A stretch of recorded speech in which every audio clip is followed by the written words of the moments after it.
5, 4, 3, 2, 1, get 'em!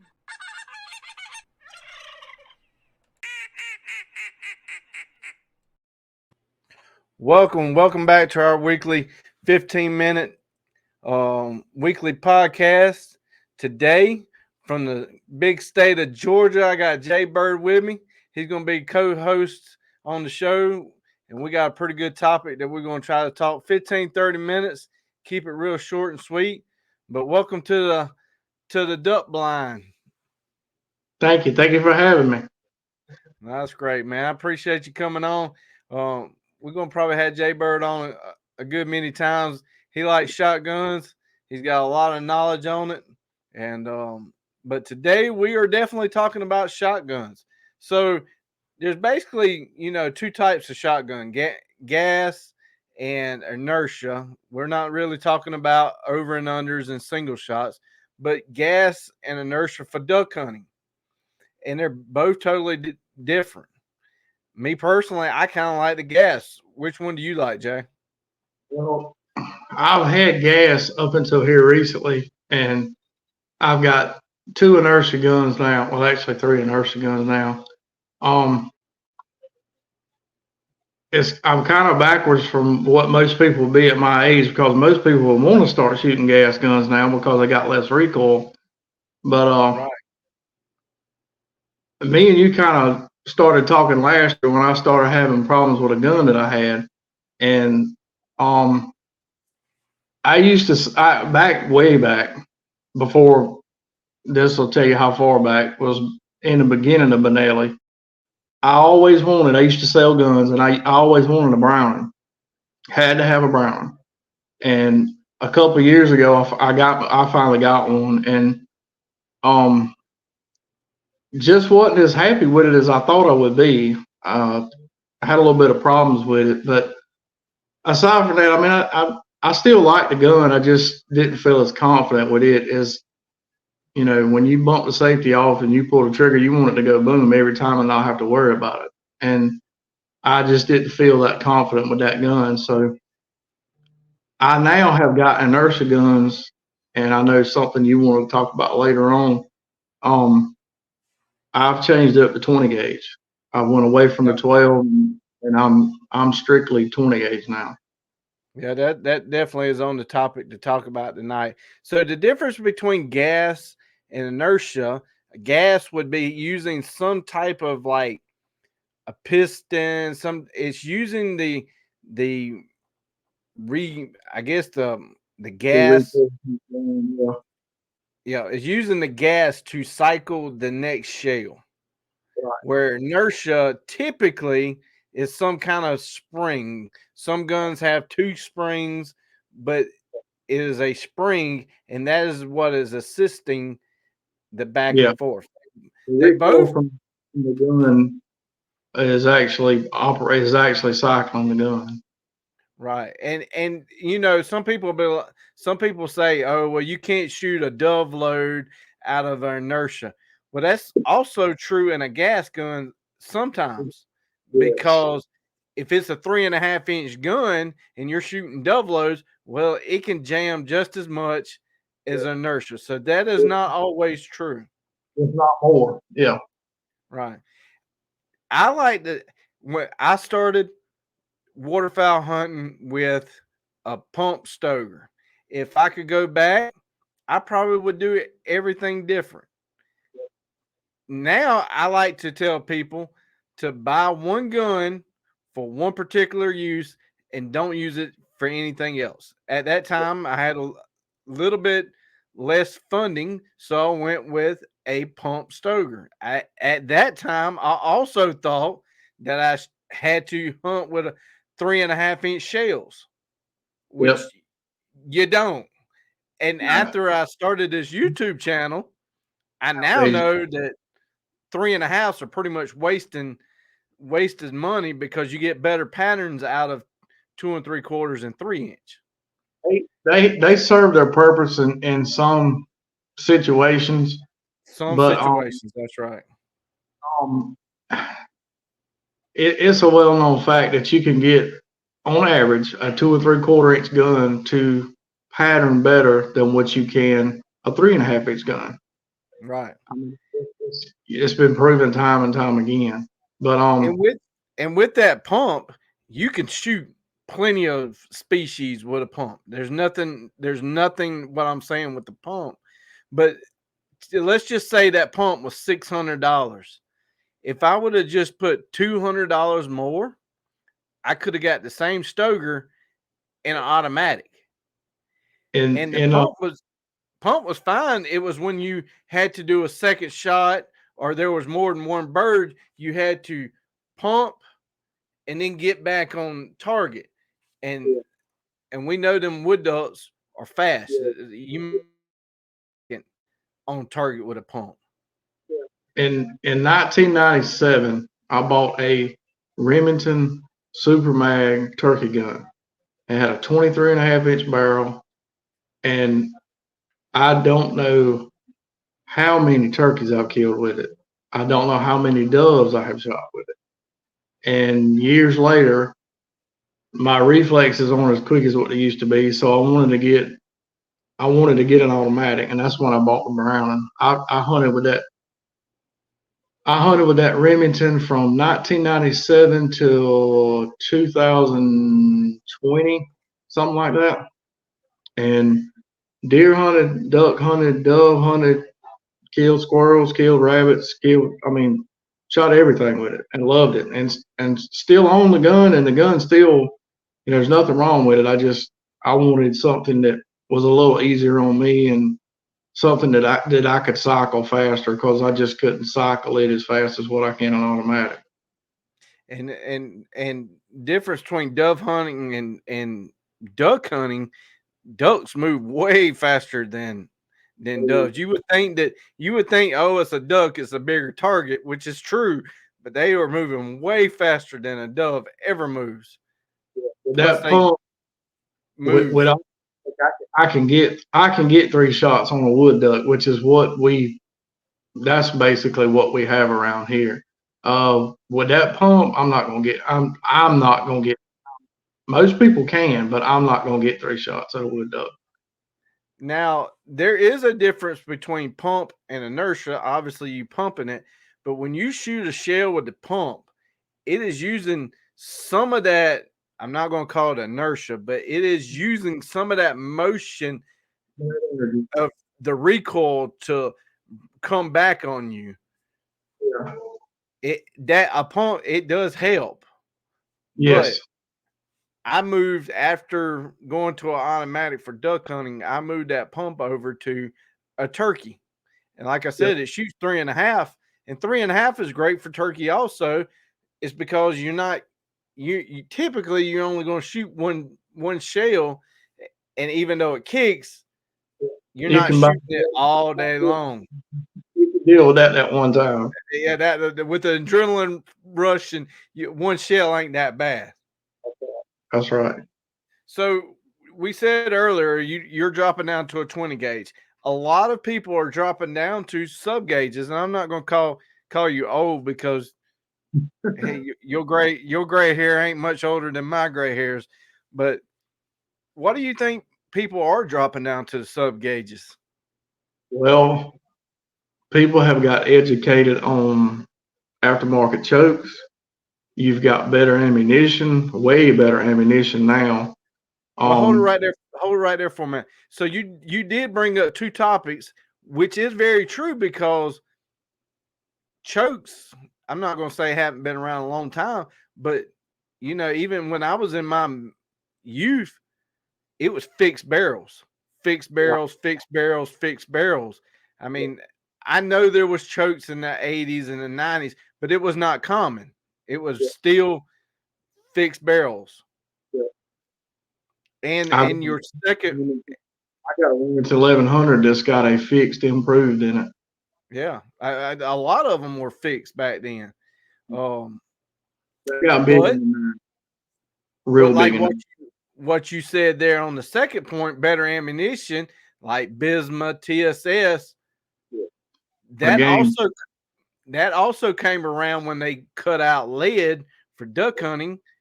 which kind of goes hand in hand with the fixed barrels. You know, back in the day, they were shooting lead and didn't need, so they kind of go hand in hand, and that is something like what you're saying. People dropping down into sub gauges for way better technology. I'm old enough that I remember when you could legally shoot ducks with lead, and when they put that ban on you couldn't shoot lead anymore, and they went to steel, it was awful to say the least. And the only thing that I've seen, bismuth is good, it's really good, but the only thing that I've seen that was comparable or maybe even better than what lead was is TSS. No, it's just expensive. You can afford to shoot it. In my opinion, you're crazy not to shoot it because there ain't no comparison to tungsten super shock. Yeah, and we have a discussion on shells. That's a whole nother topic all by itself right there.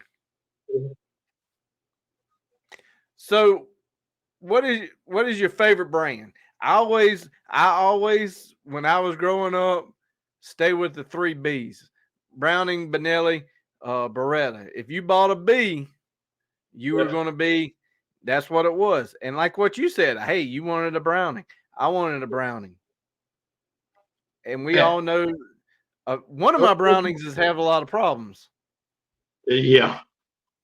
So was mine, which was resolved. But when you spend that kind of money on a gun and you have problems with it, and you're sitting on a dove field or you're sitting in a duck line, and you don't know how it's going to act when you do get to pull the trigger, that's just not a good feeling to me. Not especially after you spent the kind of money that you have to spend on these nicer firearms now. And then the next time you go, you're going to have doubts. Well, is it going to fire? Or you go to throw it up and you're like, well, here's a bird. Is it going to fire? Now it's already tough to be aiming. Now you got other stuff going on in your head. Right. It kind of messes with you. My first experience with that Browning doing what it done was in Louisiana, and the gun had, I'm gonna say, less than a box of shells shot through it, and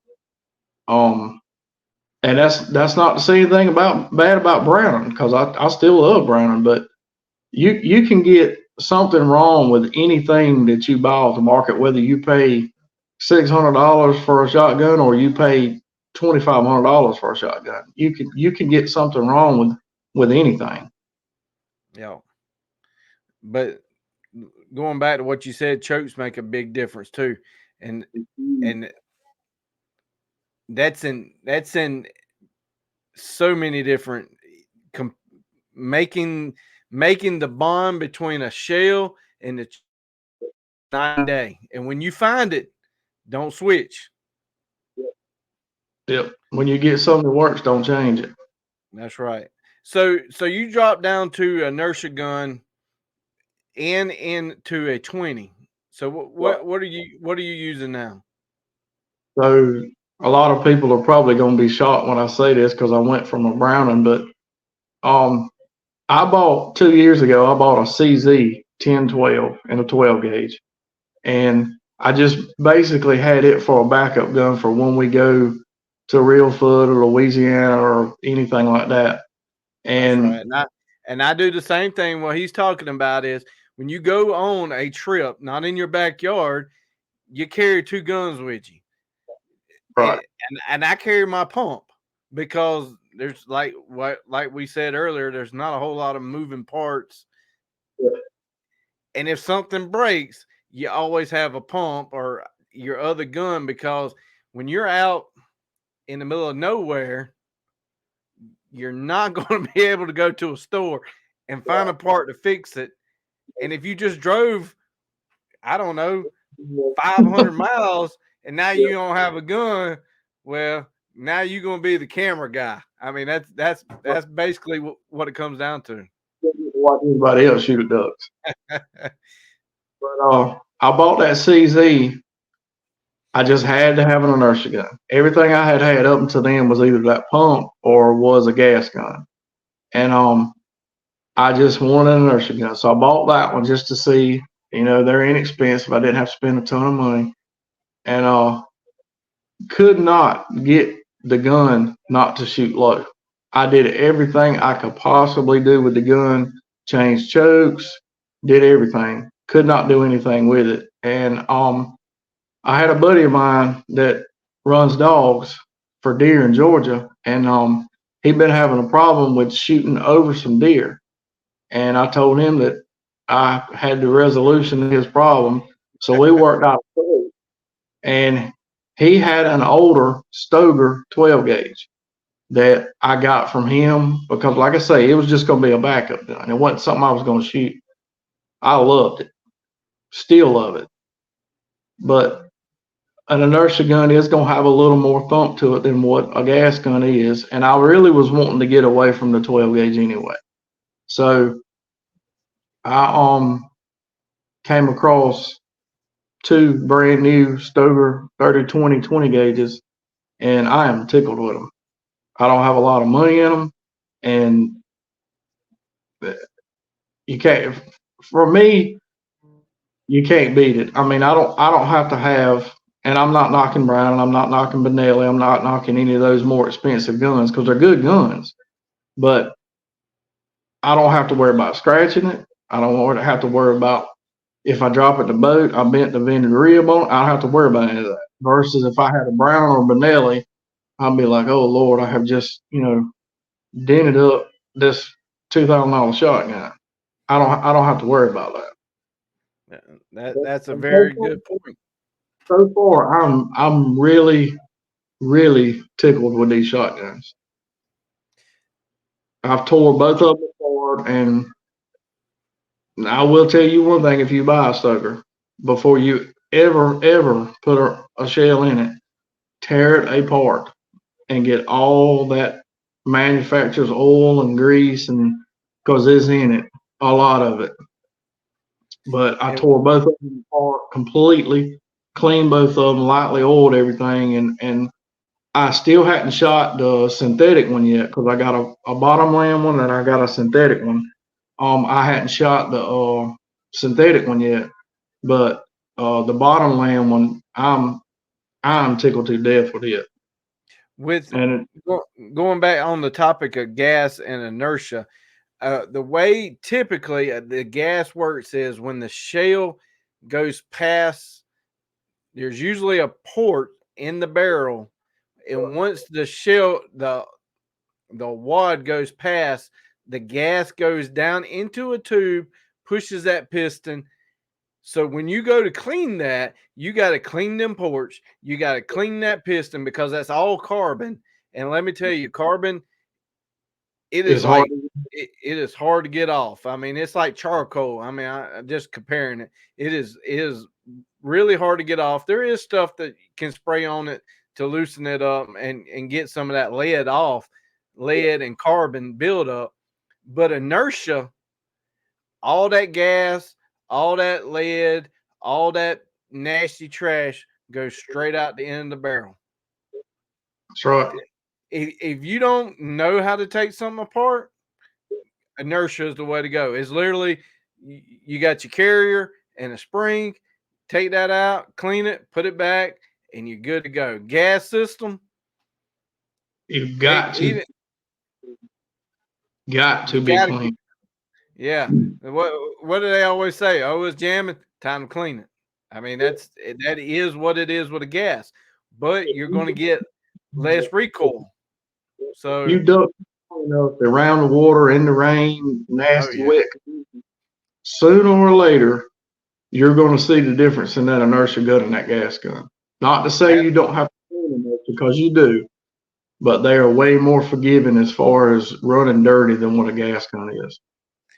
And swapping to a sub gauge, how much lighter did you gain on weight?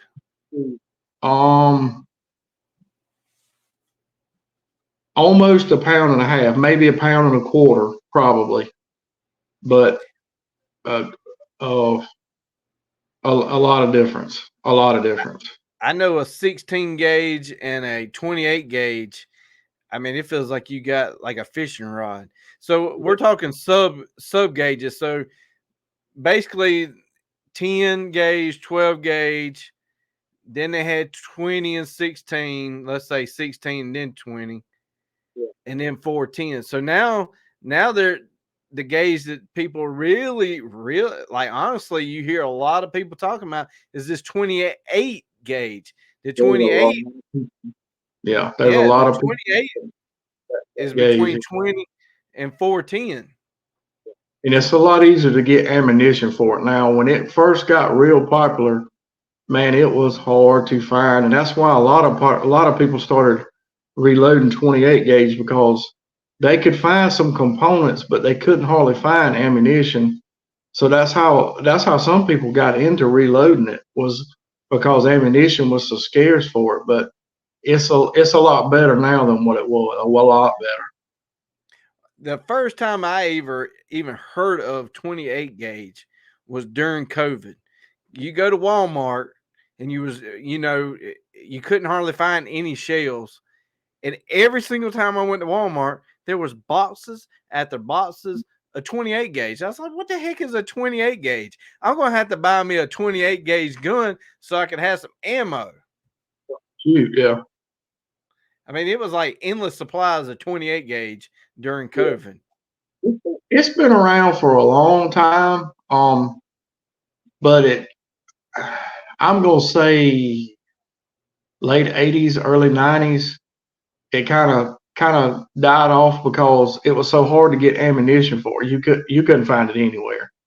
And then I'm gonna say probably the last 10 years, probably it's really gotten popular. That and a 16 gauge both, but both of them got so hard to find ammunition for. That's why nobody really shot them anymore, because you couldn't get anything for them. But 16 and 28 have really come back strong the last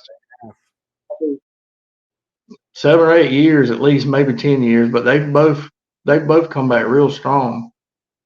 And this, say it out loud that some people don't want to hear, that 28 and 16 gauge are bringing some of the older gentlemen back to hunting. I mean, a lot of the older gentlemen are shooting 28 gauge because when you shoot a 410, I mean, basically it's about the size of my pinky. I mean, you really got to be on your A game to hit something with a 410. Now, I'm not talking turkey. Yeah, Yeah, I'm not. I'm not I'm say I'm good enough to duck hunt with a 410 or a 28. no. I don't. Me personally, I don't need every little BB I can in a 12 gauge. Yes. So, so if you had to pick, what's your favorite use for a shotgun? Which hunting activity do you like the best with shotgun? I am a tried and true hardcore, have been since the late '80s, early '90s turkey hunter, and up until I got back into duck hunting, like I have the last couple of years, it would be turkey hunting. But now turkey hunting and duck hunting are both, they're running pretty neck and neck right now. Mm. My There's just favorite would. there's so much more fun you can have in a duck blind or in Oh a wood yeah. duck. It's more enjoyment to me. It ain't to me. I've gotten to the age where it ain't really about the hunt anymore. I still love to turkey hunt good as I ever did, but you could just have so much more fun in a duck blind or in a duck hole somewhere, with a bunch of buddies or your kids or anything like that. But I went deer hunting 2 times this year, and I still like to go, but I'm not into it like I am my turkey hunting and my duck hunting. Well, my favorite use with a shotgun is all of them. Anything that's got a wing. Now, like I got the turkey fever, but yeah, like I don't know. I don't think I could take duck hunting over turkey. Turkey would Yeah, be a good. good close second. I got a really good friend of mine that has been turkey hunting about the last 5 or 6 years, and he finally killed his first one on public this past weekend, and he is on fire now. Son, I'm And still on cloud nine. I told him, I said, if you ever get one that does it right and you kill your first one, it'll be on from there. And That is the hardest bird I've ever hunted. They are very finicky, very finicky. All right, well, I appreciate you coming on. I appreciate Jay Bird coming on as co-host tonight. Like I said, 15 minutes. We did 25. I hope y'all enjoying these weekly short podcasts. Like I said, it's something that gets you between the house and work or work from home. Wherever you're going, you got 15 to 30 minutes. You could tune in and listen. But if you're watching this on YouTube, comment, tell us what you like about shotguns. Are you a sub gauge kind of person, or are you still stuck with the 12 gauge like me, which I call it the Lord's gun? So tell us what you think. Comment on YouTube. If you're listening on podcast, I appreciate it, and spread the word. And here is, want to thank my sponsors. So here's my sponsors, and I'll see y'all next Wednesday. Matthew 9. 5, 4, Maybe if I hit the right button. 5, 4, 3, 2, 1, get them!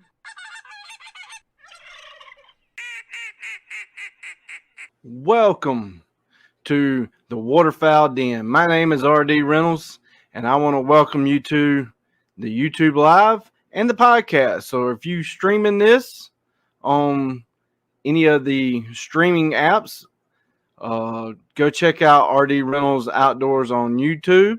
And if you're watching this on YouTube, go subscribe to RD Reynolds Outdoor on any place that you stream podcasts. Today, our episode is brought to you by Matthew Knight with Satura Investors out of Charlotte. There's the information. The link to his website is scrolling across the banner down at the bottom, and it's also in the description. Today's episode is about helping business owners and working professionals like you who share a passion for the outdoors, shooting sports, zeroing them in to their long-term financial goals. So if you need any information or contact or any other questions, contact Matthew. Also, go check out Salt Creek Ammo. This triple curl TSS is some of the best TSS I have ever shot. This is for waterfowl edition. It's made for waterfowl. So if you're going to shoot a species that you've been chasing for a long time, don't use no cheap ammo. You pay good money to go on a trip. You got great guns. Don't cheap out on cheap ammunition. This TSS is amazing. It's got number 7s, number 8s, and he has number 9s. So go check out saltcreekammo.com. Here you will find any kind of ammo you're looking for. He has custom loads, TSS in 10 gauge, 12 gauge, 20 gauge, low pressure ammunition. You got predator ammunition, turkey ammunition, anything you're looking for, give Keith a call. Also to the channel, Kicks Industries, most people will know them as Kick Chokes, has came on board, and I have done a bunch of series lately on waterfowl choke tubes, turkey choke tubes, deer choke tubes. So go check out Kick's website for all of the chokes that can fit your guns. Flint Ridge Hauling Service, LLC, has partnered up with the channel. It is your go-to provider for all your hauling needs. They are not just any hauling service. They are an active DOT interstate hotshot hauling provider. Flint Ridge Service, LLC, prides itself in its reliable transportation services. This team ensures that your cargo is delivered safely and on time no matter the distance. Whether you need to transport goods across the county or state line, they have the capacity and the expertise to meet your hauling needs. Equipped with a smooth-riding 40-foot air-ride-equipped trailer and a max hauling capacity of 20,000 pounds, there's no load too big or too small that they can't handle. Look no